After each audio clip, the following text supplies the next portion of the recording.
Have you ever looked at an artist's sketchbook and wondered why they have multiples of the same object or a specific feature? There's a common misconception when people are starting out their art practice that when they open a new sketchbook that everything in there needs to be a masterpiece. But the truth is, sketchbooks are for practice, and that's why artists do studies. Welcome to Tiny Art School, where I try to make art less intimidating, one tiny lesson at a time. So what exactly is a study and why are they important? A study is just another word for practice. It's generally done in a series where the artist creates to learn, practicing observation, experimenting with a medium, or to understand something specific like light, anatomy, or composition, etc.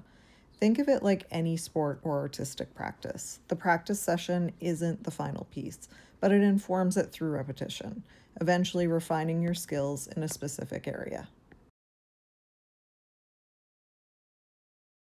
Artists at all levels can struggle with doing studies. For some, it's hard not to create a finished piece in each session as you sit down.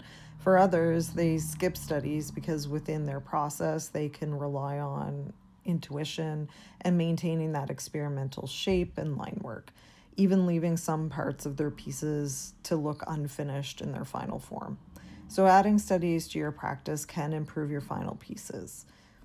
Every sketch is an opportunity to experiment, to learn, and to hone in on something that you want to develop.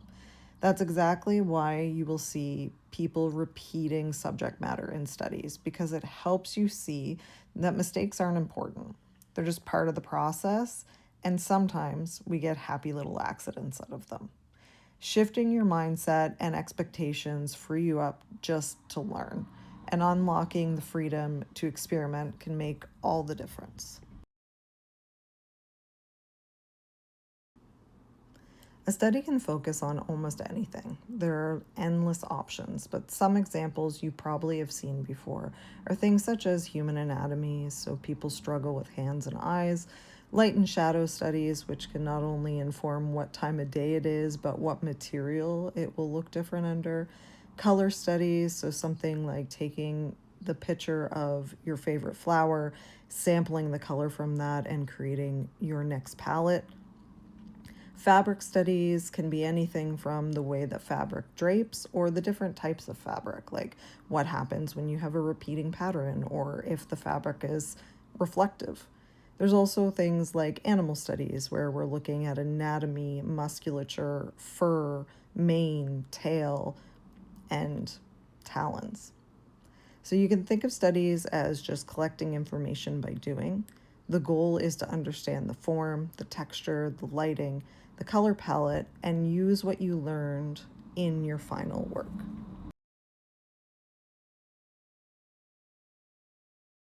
So here's a challenge for you today. Find an object, something that you're not comfortable with, and view it from multiple different angles. Do 5 drawings in quick succession, and don't worry about if it looks messy or if it's unfinished. The point is the practice. If you want to get really adventurous, maybe do it again in a different medium. So try the fabric one where you try different textures out. So it could be the same drape of the fabric. It could even just be on your table. But the point is to train your eye to observe what you're seeing in front of you and take in those small little lessons that will build in your final piece. You'll probably learn more from those 5 studies than spending the same amount of time working on a polished piece. Everybody's sketchbook is pretty unfinished. It should be messy. There's lots of negative space in there. We're not trying to win awards, but it does help us when we repeat processes over and over again to get better at them. So if you've been putting off this idea of using studies in your art practice, don't worry. You can always start, and I promise you it's going to improve what you see. So if you're a beginner, I'd love to hear from you if you try the challenge. And if you're a more experienced artist that uses studies already in your practice, what do you like to draw? What do you need to work on? And when do you implement this tool in your drawing process? If you made it this far, thanks so much for watching Tiny Art School. I'll see you in your next class.